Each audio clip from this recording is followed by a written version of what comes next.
జిల్లా బీసీ సంక్షేమ సంఘం ఆధ్వర్యంలో నిర్వహిస్తున్నటువంటి రౌండ్ టేబుల్ సమావేశానికి అధ్యక్షత వహిస్తున్నటువంటి జిల్లా అధ్యక్షుడు దత్తు గారు, అదేవిధంగా ఈ సమావేశాన్ని సమన్వయం చేస్తున్నటువంటి జిల్లా జనరల్ సెక్రటరీ అన్న శ్రీనన్న గారు, అదేవిధంగా ఒకరి పేరు చెప్తే ఇంకొకరికి ఇబ్బంది అవుతుంది, ఎందుకంటే దాదాపు 30 మంది పేర్లు చెప్పారు. అన్యదా భావించదు, విద్యార్థి, యువజన, అదేవిధంగా ఉద్యోగ, మహిళా సంఘాల వాళ్లకు, అదేవిధంగా కుల సంఘాల దాదాపు 36 కుల సంఘాల జిల్లా అధ్యక్షులు వచ్చారు. ప్రతి కుల సంఘాల అధ్యక్షుడికి, అదేవిధంగా మీడియా సోదరులు మన వాణిని ప్రపంచానికి వినిపించడానికి తమ అమూల్యమైనటువంటి సమయాన్ని కేటాయించి వచ్చినటువంటి మీడియా మిత్రులకు, ప్రింట్ మీడియా మిత్రులకు, ఎలక్ట్రానిక్ మీడియా మిత్రులకు, ఫోటోగ్రాఫర్ మిత్రులకు పేరు పైన హృదయపూర్వకంగా నమస్కారాలు. ఈరోజు ఈ రౌండ్ టేబుల్ సమావేశం యొక్క ఎజెండా స్థానిక సంస్థల ఎన్నికల్లో బీసీ రిజర్వేషన్ల పెంపు భవిష్యత్ కార్యాచరణ మీద ఈ సమావేశాన్ని ఏర్పాటు చేయడం జరిగింది. కామారెడ్డి డిక్లరేషన్ పేరుతో కాంగ్రెస్ పార్టీ అధికారంలోకి రాకముందు మనం చేసినటువంటి పోరాటం వల్ల కర్ణాటక ముఖ్యమంత్రి సిద్ధరామయ్య గారిని తీసుకొచ్చి మేము అధికారంలోకి వస్తే తెలంగాణ రాష్ట్ర వ్యాప్తంగా కులగణన చేస్తాం, కులగణన చేసిన తర్వాత స్థానిక సంస్థల ఎన్నికల్లో 42% బీసీ రిజర్వేషన్ పెంచుతాము అని చెప్పి ఎన్నికల మేనిఫెస్టోలో పెట్టింది. కాంగ్రెస్ పార్టీ అధికారంలోకి వచ్చిన తర్వాత స్థానిక సంస్థల ఎన్నికలకు పోవాలని చూసింది, గ్రామ పంచాయతీ ఎన్నికలు పెట్టాలని చూసింది. కానీ మీకు అందరూ తెలుసు, మనమంతా గట్టిగా ఫైట్ చేసి స్థానిక సంస్థల ఎన్నికలు పెట్టడానికి వీలు లేదు, మీరు ఇచ్చినటువంటి కామారెడ్డి డిక్లరేషన్ ప్రకారం 42 కులగణన చేయాలి, కులగణన చేసి 42% రిజర్వేషన్లు పెంచిన తర్వాతనే స్థానిక సంస్థల ఎన్నికలు వెళ్ళాలని చెప్పి పెద్ద యుద్ధమే చేసిన తెలంగాణ ప్రభుత్వంతో. ఆ పోరాటంలో మనం సక్సెస్ అయినాం. తెలంగాణ రాష్ట్ర వ్యాప్తంగా కులగణన చేశారు. మీకు అందరూ తెలుసు, కులగణన చేసిన క్రమంలో బీసీ సంక్షేమ సంఘం మనం పుట్టి ఉండలే. తెలంగాణ రాష్ట్ర వ్యాప్తంగా ఇలా అలంపూర్ నుంచి ఆదిలాబాద్ వరకు కులగణన చైతన్య యాత్ర పేరుతో మొత్తం అన్ని జిల్లాలు పర్యటించి మన కులం నమోదు చేసుకోవాలి, కులం ద్వారానే మనకు హక్కులు సాధించబడతాయని చెప్పి మనం పెద్ద ఎత్తున ఆ రోజు మీటింగ్ ఏర్పాటు చేయడం జరిగింది. ఆ తర్వాత కులగణన జరిగింది. కులగణన జరిగిన తర్వాత కులగణనలో చిన్న చిన్న లోపాలు ఉంటే ఆ లోపాలను సరిదిద్దాలే. ఈ కులగణన అనేది ప్రభుత్వం చేసింది, కానీ ఇందులో తప్పులు ఉన్నాయని చెప్పి మళ్ళీ ఎత్తి చూపి మళ్ళా రెండవసారి కూడా కులగణన జరపాలి. అది ఆన్లైన్, ఇప్పటిదాకా ఆఫ్లైన్ విధానం జరిపారు, ఆన్లైన్లో అవకాశం ఇవ్వాలి. వాళ్ళు బొగ్గుబాయిలో ఉన్నా, దుబాయ్లో ఉన్నా, ముంబైలో ఉన్నా, సూరత్లో ఉన్నా ఆన్లైన్ ద్వారా ఇవాళ కులగణన నమోదు చేసే కార్యక్రమం అవకాశం ఇవ్వాలి అని చెప్పి మనం పోరాటం చేసినాం. రెండోసారి అవకాశం ఇచ్చింది. తెలంగాణలో సరే మొదటిసారి స్వాతంత్రం వచ్చిన తర్వాత కులగణన మొదటిసారి జరిగింది కాబట్టి ప్రభుత్వానికి ఏ ఉద్దేశం ఉన్నప్పటికీ కూడా ఇలా అధికారులు చేసినటువంటి చిన్న చిన్న తప్పుల మూలంగా 60% జనాభా మనం రావాలి, కానీ 56% వచ్చింది. అయినప్పటికీ మనం ఎలాంటి చింత చేయవలసినటువంటి అవసరం లేదు. ఎందుకంటే ఉన్న జనాభా ఎక్కడికి పోదు. 60% జనాభా తెలంగాణలో బీసీలదని ప్రతి ఒక్కరికి తెలుసు, కానీ ఇలా 56% ఉందని తెలిసింది. తెలిసిన తర్వాత లెక్క తెచ్చారు. ఆ తర్వాత మనం ఏం చేశాం, ఖచ్చితంగా బీసీలకు కామారెడ్డి డిక్లరేషన్ ప్రకారం 42% రిజర్వేషన్ ఇవ్వాలి. దానికోసం అసెంబ్లీలో చట్టం తీసుకురావాలని చెప్పి మనం డిమాండ్ చేశాం. కాంగ్రెస్ ప్రభుత్వం మన డిమాండ్ తలొగ్గి ఇవాళ రేవంత్ రెడ్డి గారు, బీసీ మంత్రి పొన్నం ప్రభాకర్ గారు, పిసిసి అధ్యక్షుడు మహేష్ కుమార్ గౌడ్ గారు, డిప్యూటీ సీఎం బట్టి విక్రమార్క గారు అసెంబ్లీలో బీసీ బిల్లు పెట్టి ఇలా ఒక్క స్థానిక సంస్థల ఎన్నికలనే కాదు, విద్యా ఉద్యోగాలలో అదేవిధంగా రాజకీయ రంగంలో బీసీలకు 42% రిజర్వేషన్లు పెంచుతూ రాష్ట్ర అసెంబ్లీలో మన పోరాట ఫలితంగా ఇవాళ బిల్లు పెట్టి ఏకగ్రీవంగా ఆమోదించి చట్టాన్ని తీసుకొచ్చారని చెప్పి ఈ సందర్భంగా మీకు అందరికి తెలియజేస్తున్నాను. ఆ చట్టం వెనుక ఆ బీసీ బిల్లు పోరాటం వెనుక ఆ బీసీ బిల్లు ఆమోదం వెనుక మనందరి పోరాటం ఉంది. బీసీ కుల సంఘాలు బీసీ సంఘాలమంతా గొంతెత్తి ఉద్యమించి నిలదీస్తే ప్రభుత్వం తలకి ఇవాళ అసెంబ్లీలో చట్టం తీసుకొచ్చింది. అసెంబ్లీలో చట్టం తీసుకొచ్చిన తర్వాత ఇవాళ అది కేంద్ర ప్రభుత్వం అమలు చేయాలి. వాస్తవంగా గవర్నర్ ఆమోదం చేయాలి, ఆ బిల్లుకు ఆమోదం చేయాలి. ఆమోదం తెలిపినాక రాష్ట్రపతి పోతుంది. రాష్ట్రపతి పోయినాక పార్లమెంట్ లో తమిళనాడు రాష్ట్రంలో ఎట్లయితే 9th షెడ్యూల్లో పెట్టి ఇవాళ దేశంలోనే ఒక మోడల్ ఉన్నటువంటి తమిళనాడు రాష్ట్రంలో 69% రిజర్వేషన్లు ఎట్లయితే అమలు చేస్తున్నారో తెలంగాణ గడ్డ మీద కూడా ఇవాళ 67% రిజర్వేషన్ అమలు చేయాలని చెప్పి మనం కేంద్ర ప్రభుత్వాన్ని డిమాండ్ చేసినాం. ఇవాళ ప్రభుత్వం మొన్న జరిగినటువంటి పార్లమెంట్ బడ్జెట్ సమావేశాల్లో ఢిల్లీలో ఈ బిల్లు ఆమోదిస్తుందని చెప్పి మనం అందరం ఆశపడ్డాం, విశ్వసించడం. కానీ అమిత్ షా గారు ఏం చేశారు? తెలంగాణ బీజేపీ ఎంపీలను ఒక సమావేశం ఏర్పాటు చేసి ఇవాళ తెలంగాణ రాష్ట్రంలో చేసిన బీసీ బిల్లు ఆమోదించే ప్రసక్తే లేదు. ఎందుకు ఆమోదించరు అంటే అందులో ముస్లిం రిజర్వేషన్లు ముస్లిం కులాలను కలిపారు, ముస్లిం మతాన్ని అలా కలిపారు. కాబట్టి మత ప్రతిపదికగా మనం రిజర్వేషన్లు ఇవ్వలేము అని చెప్పి అమిత్ షా గారు చెప్పారు. అప్పుడు మనం ఇవాళ బీసీలు అంటే అంత చులకన, బీసీల రిజర్వేషన్లు మనం పోరాటం చేసి కులగణన డేటా చేసి అసెంబ్లీలో బిల్లు పెట్టి ఆ తర్వాత చట్టం చేసి ఆ చట్టాన్ని ఢిల్లీ పంపిస్తే ఇవాళ మత ప్రతిపదికన రిజర్వేషన్లు ఇవాళ మేము పెట్టము అని ఎట్లా అంటారు అని చెప్పి ఆ రోజు మనం అనడం జరిగింది. కానీ ఇవాళ నేను అడుగుతున్నా, ఇవాళ మత ప్రతిపదికన రిజర్వేషన్లు పెట్టమని ఎప్పుడైతే అన్నారో అప్పుడే మనం ఏం చేసినాం, చెలో ఢిల్లీ కార్యక్రమం పెట్టాం. చెలో ఏప్రిల్ 2న 1000 మందితోటి బీసీల పోరు గర్జనలు నిర్వహిస్తాం. అంబేద్కర్ గారు చెప్పినట్టు హక్కులు అడుక్కుంటే రావు, హక్కులు పోరాడితేనే వస్తాయనే ఉద్దేశంతో మనం చెలో ఢిల్లీ కార్యక్రమం పెట్టాం. చెలో ఢిల్లీ కార్యక్రమం ఆశమాసగా పెట్టలే, ఏదో తూతు మంత్రంగా పెట్టలే, రాజకీయ లబ్ధి కోసం పెట్టలే. మన జాతి హక్కులు సాధించుకోవడంలో భాగంగా ఏప్రిల్ 2న చెలో ఢిల్లీ కార్యక్రమం పెట్టి ఇక్కడి నుంచి ఒక ప్రత్యేక రైలు బండి కట్టుకుని ఇవాళ రైలు బండిలో 1000 మందిని ఒక చారిత్రాత్మకంగా బీసీలు గర్వపడేలాగా రైలు బండి కట్టుకుని ఢిల్లీ మీద దండయాత్ర చేసినాం. ఇవాళ బీసీ ఉద్యమ చరిత్రలో భారతదేశంలో ఒక ప్రత్యేకంగా రైలు బండి కట్టుకుని ఢిల్లీ దాకా పోరాడినటువంటి ఏ ఉద్యమ సంస్థ లేదు.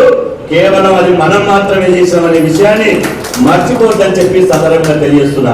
ఆ రోజు ఢిల్లీలో చేసినటువంటి మన బీసీల పోరు దీక్షకు దేశమంతా కదిలిపోయింది, దేశమంతా చర్చ జరిగింది.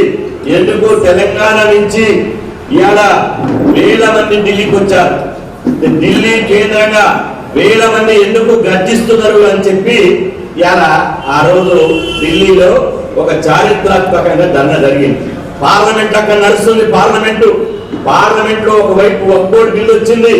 అయినప్పటికీ మీరందరూ చూశారు, ఢిల్లీలో మనం చేసినటువంటి పోరు దీక్షలో ఎంతమంది 18 రాజకీయ పార్టీల నాయకులు పాల్గొన్నారు. డిఎంకే కరుణానిధి గారు కూతురు కనిమొళి గారు వచ్చారు, శరద్ పవార్ గారు కూతురు సుప్రియా సూర్య వచ్చారు, పంజాబ్ నుంచి వచ్చారు, కర్ణాటక నుంచి వచ్చారు, బిహార్ నుంచి వచ్చారు. అదేవిధంగా భారతదేశంలో 18 రాష్ట్రాల నుంచి ఇలా రాజకీయ పార్టీల నేతలు వచ్చారు. అదేవిధంగా 18 రాజకీయ పార్టీలు వచ్చినాయి. ఆ తర్వాత మీకు అందరూ తెలుసు, మనం ఒక్క తెలంగాణ కాదు, ఆంధ్రప్రదేశ్ నుంచి మొదలుకుంటే కాశ్మీర్ నుంచి మొదలుకుంటే కన్యాకుమారి వరకు 29 రాష్ట్రాల ఓబీసీ సంఘాల అధ్యక్షులు ఆ రోజు మనం చేసిన ఢిల్లీలో ధర్నాలో పోరు దీక్షలో పాల్గొన్నారని చెప్పి ఈ సందర్భంగా మీకు అందరికి విజ్ఞప్తి చేస్తున్నా. ఆ రోజు ఢిల్లీలో మొత్తం దేశ రాజధానిగా 1000 మందిని మా వాటా మాకు కావాలి, మర్యాదగా మా వాటా ఇవ్వకపోతే దంచి తీసుకుంటాం బిడ్డ అని చెప్పి ఢిల్లీలో గొంతెత్తి నిలదీస్తే ఇవాళ కేంద్ర ప్రభుత్వం వెన్నుల వణుకు పెట్టి పోలీస్ పర్మిషన్ మనకి ఇవ్వకుండా, మనం కూర్చోవడానికి కుర్చీ లేకుండా నానా ఇబ్బంది పెట్టారు. అయినా కూడా మనం భయపడే జాతి భయపడే రక్తం బీసీ జాతిలో లేదు అనే విషయాన్ని మనం మర్చిపోద్దని చెప్పి సందర్భం గుర్తు చేస్తున్నాం. మనం ఓటు వేస్తే వీళ్ళందరూ పార్లమెంట్ పోయారు, మనం జెండా వాళ్ళు కొట్టి జెండాలకు వస్తే వీళ్ళందరూ పార్లమెంట్ పోయారు.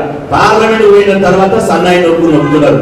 అమిత్ షా గారు ఈ ఆదిలాబాద్ గడ్డ నుంచి నేను సూటిగా ప్రశ్నిస్తున్నా, మత ప్రతిపదికల రిజర్వేషన్లు చెల్లవని అంటున్నావు కదా, రిజర్వేషన్లు మేము పెట్టమని అంటున్నావు కదా, మీకు తెలంగాణ రాష్ట్రంలో చేసినటువంటి బిల్లును సవరించే అధికారం మీ చేతిలో ఉంది, పార్లమెంట్ చేతిలో ఉంది.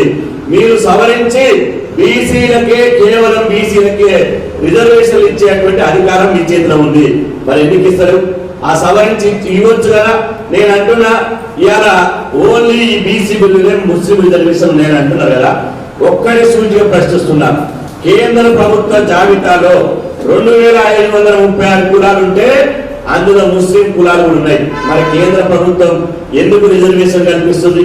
అదే విధంగా మీరు తీసుకొచ్చిన ఘనకార్యం ఏంటి? ఆకలైనోనికి అన్నం పెట్టమంటే బిర్యానీ నూనెకి పాయసం పెట్టినట్టు ఇవాళ పేదవానికి రిజర్వేషన్ పెట్టాలని మనం అడుగుతుంటే అగ్రవర్ణాలకు రిజర్వేషన్ తీసుకొచ్చారు. ఈడబ్ల్యూఎస్ పేరు మీద రిజర్వేషన్ తీసుకొచ్చారు. ఈడబ్ల్యూఎస్ పేరు మీద రిజర్వేషన్ తీసుకొస్తే అందులో ఎవరున్నారు? ఈడబ్ల్యూఎస్ పేరులో ముస్లింలు కూడా రిజర్వేషన్ పొందుతున్నారా లేదా ఒకసారి గుర్తుపెట్టుకోండి.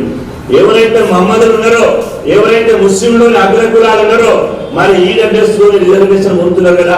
మరి అప్పుడు రిజర్వేషన్ పొందినప్పుడు లేని అభ్యంతరం కేవలం బీసీ జాబితాలో ఉంటే అభ్యంతరం ఎందుకు అని చెప్పి నేను బీసీ సమాజం నుంచి నేను సూటిగా ప్రశ్నిస్తున్నా.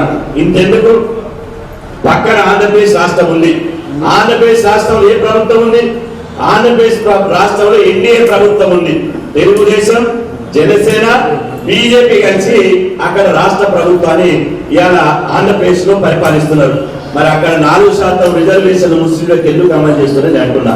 మీరు పరిపాలించే రాష్ట్రాల్లో కూడా ఎందుకు రిజర్వేషన్ అమలు చేస్తున్నారో బీజేపీ సూటిగా చెప్పాలి. ఇవాళ గుజరాత్ రాష్ట్రంలో ముస్లిం రిజర్వేషన్ అమలు చేస్తలేరా? మీరు పరిపాలిస్తున్నటువంటి బీజేపీ పాలిత 16 రాష్ట్రాల్లో, దేశంలో బీజేపీ 16 రాష్ట్రాల్లో పరిపాలన చేస్తుంది. 16 రాష్ట్రాల్లో బీసీ ఇవాళ ముస్లిం రిజర్వేషన్ లేవా? ఇవాళ ఎవరికి చెప్తారు ఈ సన్నాయి నొప్పులు? బీసీలకు నేను అంటున్నా, మనం సర్పంచ్ కావాలంటే సర్పంచ్ వద్దట, ఎంపీటీసీ, జెడ్పీటీసీ, కౌన్సిలర్, కార్పొరేటర్ కావాలంటే వద్దట. ఇవాళ మీరు మాత్రం ప్రధానమంత్రులు కావాలి, మీరు మాత్రం కేంద్ర మంత్రులు కావాలి, మీరు మాత్రము ఇవాళ ఎంపీలు కావాలి, మీరు మాత్రం చట్టసభల్లో కూర్చోవాలి, మేము మా గ్రామాలను కూడా పరిపాలిస్తామంటే ఓర్చుకోలేనటువంటి ఇవాళ వాళ్ళ యొక్క విష మీద వాళ్ళను నాటుకుంది అని చెప్పి సందర్భంగా తెలియజేస్తున్నారు. అందుకోసమే ఇవాళ దేశవ్యాప్తంగా బీసీ ఉద్యమాన్ని మొదలు పెట్టాలి అని చెప్పి సందర్భం చేస్తున్నా. గల్లీలో ఎట్లయితే ఉవ్వెత్తున ఒక బొబ్బులి పులిలాగా ఎట్లయితే ఉద్యమించడమో ఢిల్లీ కోట మీద దండెత్తడానికి దేశవ్యాప్తంగా ఉన్నటువంటి 70 కోట్ల మంది బీసీలను సిద్ధపడాలి అని చెప్పి ఈ సందర్భంగా మీకు అందరికీ విజ్ఞప్తిస్తున్నా. మనం హక్కులు అడుక్కుంటే రావు, మనకు మర్యాద ఎవడు పెట్టడు. నేను అంటున్నా, మనం చేసినటువంటి పోరాటం వల్ల కొంతమంది ఏం మాట్లాడుతున్నారు, గవర్నర్ దగ్గరనే ఉంది ఆ బిల్లు, గవర్నర్ నుంచి కేంద్ర ప్రభుత్వానికి పోలేదు అని అంటున్నారు. నాయన తెలుసుకోండి, ఒక గవర్నర్ ఆఫీస్ తెలుసుకోండి. గవర్నర్ ఆఫీసు నుంచి ఇవాళ 3 రోజుల క్రితమే ఢిల్లీ పోయింది, రాష్ట్రపతి దగ్గర చేరుతుంది.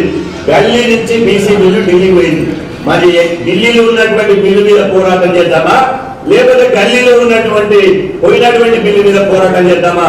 ఒక్కసారి బీసీ సమాజం ఆలోచించాలని చెప్పి సందర్భం చేస్తున్నా.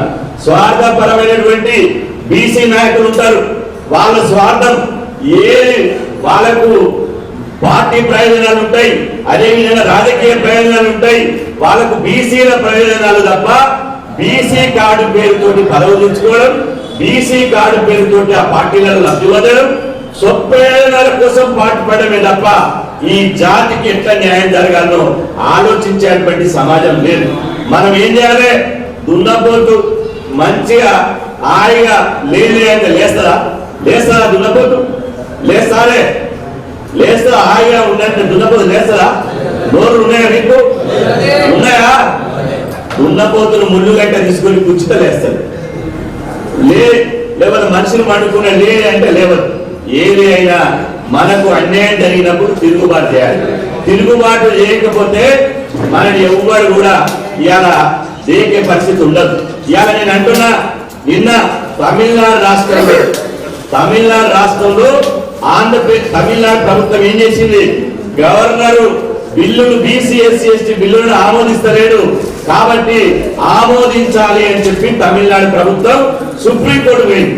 సుప్రీంకోర్టు పోతే సుప్రీంకోర్టులో ఇవాళ గౌరవ న్యాయస్థానం సుప్రీంకోర్టు ఏం చేసింది, మీరు బిల్లును ఎందుకు ఆమోదిస్తలేరు, ఈ దేశంలో సామాన్య మానవుడైనా అదేవిధంగా అత్యున్నత పదవులు ఉన్నోడైనా ఎవరికైనా ఈ దేశంలో సమన్యాయం ఉన్నది, ఈ ఒకే రాజ్యాంగం ఉన్నది, ఒకే చట్టం ఉన్నది, చట్టానికి ఎవరు చుట్టాలు కాదు, అందరూ సమానులే. కాబట్టి ఏం చేయాలి, మీరు ఈ ఏదైతే రాష్ట్ర ప్రభుత్వం చేసినటువంటి బిల్లులు ఇవాళ గవర్నర్ గాని ఈవెన్ రాష్ట్రపతి గాని 3 నెలల్లో ఆ బిల్లులను పరిష్కరించాలని చెప్పి ఒక హిస్టారికల్ జడ్జిమెంట్ ను సుప్రీంకోర్టు ఇచ్చిందని చెప్పి సందర్భంగా చెప్తున్నా. మరి ఇప్పుడు మన బిల్లు పోయింది. ఇది ఎందుకు చెప్తున్నా, హిస్టారికల్ బిల్ అని ఎందుకు చెప్తున్నా, ఇక్కడి నుంచి మన బీసీ బిల్లు పోయింది, గవర్నర్ దగ్గరికి వెళ్ళి బీసీ బిల్లు రాష్ట్రపతి దగ్గర పోయింది. ఇక రాష్ట్రపతి గారు పెండింగ్ పెట్టేటువంటి పరిస్థితి ఉండదు. సుప్రీంకోర్టు జడ్జిమెంట్ ప్రకారం 3 నెలల లోపల దాన్ని పరిష్కారం చేయాలి. 3 నెలల లోపల పరిష్కారం చేయాలంటే బీసీ బిల్లు మీద రాష్ట్రపతి నిర్ణయం తీసుకోవాలి, ప్రధానమంత్రి నిర్ణయం తీసుకోవాలి, కేంద్రంలో కదిలికి వస్తుంది. కేంద్ర ప్రభుత్వం ఇవాళ ఏమంటుంది, దీని మీద రివ్యూ పిటిషన్ పోతానంటుంది. అయ్యా నరేంద్ర మోదీ గారు, మీరు నిజంగా బీసీ బిడ్డ అయితే, మీ ఒంట్లో బీసీల రక్తం ఉంటే ఇవాళ తెలంగాణ నుంచి పోయినటువంటి బీసీ బిల్లును ఆమోదించి నిజంగా నేను బీసీల పక్షపాతిని అని చెప్పి నరేంద్ర మోదీ గారు నిరూపించుకోవాలని చెప్పి సందర్భంగా ఈ సమావేశం ద్వారా నేను విజ్ఞప్తి చేస్తున్నాను. ఎందుకంటే బీసీలు నోరు లేను, ఈ పార్టీ నాది, తోక పార్టీ నాది, ఈగ పార్టీ నాది, నానంటే నాలుగు కొట్లాడే ఇస్తాం. ఇవాళ నేను అంటున్నా 60% ఎంత అన్యాయం జరుగుతుందంటే బీసీలకు, ఇవాళ చెప్తే నా శరీరంలో అయితే రోజు రక్తం సెల సెల సెల సెల సెల సెల మసిలిపోతుంటది. మన వాళ్ళు ఎంతసేపు పండుగలు, పబ్బాలు, విందులు, వినోదాలు, జాతరలు, యాతరలు, సావులు, బతుకులు, హాస్పిటల్ ఏముంటాయి, ఎవరికి ఫోన్ చేసినా ఏడి పోతున్నాం అంటే గాడికే పోతున్నట్టారు. కానీ దేశంలో మన సోదర ఎస్సీలకు వాళ్ళ జనాభా ప్రకారం రిజర్వేషన్ అందుతున్నాయి, మన సోదర ఎస్టీలకు వాళ్ళ జనాభా ప్రకారం రిజర్వేషన్ అందుతున్నాయి. చివరికి అగ్రకులాలకు కూడా ఎస్సీ ఎస్టీలకు 100% అందాల్సిందే, దానికి మనం సపోర్ట్ ఉండాల్సిందే. కానీ చివరికి అగ్రకులాలకు కూడా వాళ్ళ జనాభా 9% ఉంటే వాళ్ళకు రిజర్వేషన్ 1% అదనంగానే 10% రిజర్వేషన్ అందుతుంది. అంటే వాళ్ళు 9% ఉంటే 10% రిజర్వేషన్ అందుతుంటే మనం ఎంత శాతం ఉన్నాం, 60% ఉన్నాం. 136 కులాలు ఉన్నాయి, 60% ఉన్నాయి, మరి 60% రిజర్వేషన్ అందాలి కదా. మరి ఎంత ఉన్నాయి ఇప్పుడు రిజర్వేషన్లు? విద్యా ఉద్యోగాల్లో మనకి 29% ఉన్నాయి. అదేవిధంగా స్థానిక సంస్థల ఎన్నికల్లో 18% ఉన్నాయి. మరి 60% ఉన్నోరికి 18% రిజర్వేషన్ ఇవ్వడం భావ్యమా? ఇది న్యాయమా? ఇది ధర్మమా? ఒక్కసారి ఆలోచన చేయండి.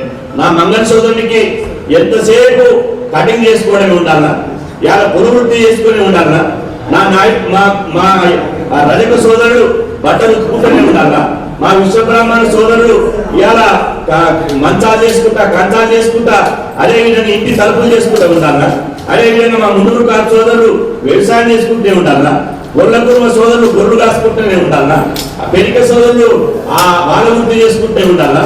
ఇవాళ ఒక్క కులమేం కాదు, సంచార జాతులు, పూసలోళ్ళు, అదేవిధంగా ఒడ్డలోళ్ళు, అదేవిధంగా గౌన్లోళ్ళు, ఇవాళ సబ్బండ కులాలు ఇంత అన్యాయం చేసుకుంటూ ఉంటే ఇవాళ మనం ఎప్పుడు బాగుపడతాము అని చెప్పి ఈ సందర్భంగా తెలియజేస్తున్నా. అందుకోసమే మనం ఏమంటున్నాం, మేమెంతో మాకంత అగ్ర కులాల జనాభా రిజర్వేషన్ 1% మనకు, అదేవిధంగా బీసీ రిజర్వేషన్లు మనం ఎంత శాతం ఉన్నామో అంతే శాతం ఉండాలి అని చెప్పి ఈ సందర్భంగా మీకు అందరికీ విజ్ఞప్తి చేస్తున్నా. ఇవాళ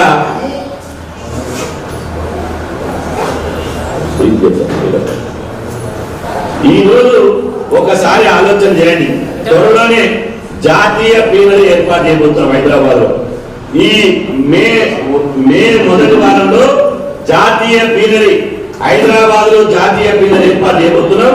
ఆ జాతీయ పీనరీలో ఇవాళ ఖచ్చితంగా 29 రాష్ట్రాల నుంచి ప్రతినిధులు రాబోతున్నారు. 1000 మందితోటి జాతీయ పీనరీ 29 రాష్ట్రాల నుంచి జాతీయ పీనరీ పెట్టి అక్కడి నుంచే దేశవ్యాప్తంగా బీసీల సమర శంకారావాన్ని మోగించబోతున్నామని చెప్పి సందర్భంగా తెలియజేస్తున్నాం. ఆ తర్వాత ప్లీనరీ తర్వాత ఏం చేద్దాం? ధర్మయుద్ధం మొదలు పెడదాం, న్యాయయుద్ధం మొదలు పెడదాం, సమరమేది మోగిద్దాం. మనం ఎంత ఇళ్ళలో ఉంటుందిగా ఇంటికి తాళాలు పెట్టాలి, రోడ్ల మీదకి రావాలి, కుటుంబాలతో రోడ్ల మీదకి రావాలి. ఏం చేద్దాం? లక్షల మందితోటి ఇలా అతి తక్కువగా 10 లక్షల మందితోటి పెరేడ్ గ్రౌండ్ లో బీసీల ధర్మయుద్ధ పేరుని మోగిద్దామని చెప్పి ఈ సందర్భంగా తెలియజేస్తున్నాం. మనం మోగించకపోతే ఓ మంగళైన సర్పంచ్ గాడు గుర్తుపెట్టుకోండి, ఓ సహకారైన కౌన్సిలర్ గాడు, ఒక గ్రౌండ్ అయిన ఎంపీడీసీ గాడు, ఒక గొల్లపూర్ ఆయన, అదేవిధంగా మున్సిపల్ చైర్మన్ గాడు, అదేవిధంగా ఒక విశ్వ బ్రాహ్మణుడు, ఇలా ఈ వార్డు మెంబర్ కూడా కాదు. మన పదవులన్నీ అగ్రకులాలు గద్దొచ్చి కోడిపిల్లని అనకపోయినట్టు తనకపోతారు తప్ప మనం ఎవరు కూడా పాలకులు కావు. మన తాత పాలకుడయ్యాడు, మన తండ్రి పాలకుడయ్యాడు, మనం కూడా పాలకులు కాదు. మనం గొంతెత్తి నిలదించి కొట్లాడితే రేపటి తరంలో బీసీల పాలకులమైతామని చెప్పి సందర్భంగా తెలుస్తున్నాం. మనం పాలకులు కావాలా, మనం పాలకులం కావాలా, పాలితులం కావాలా తెలుసుకోవాలి.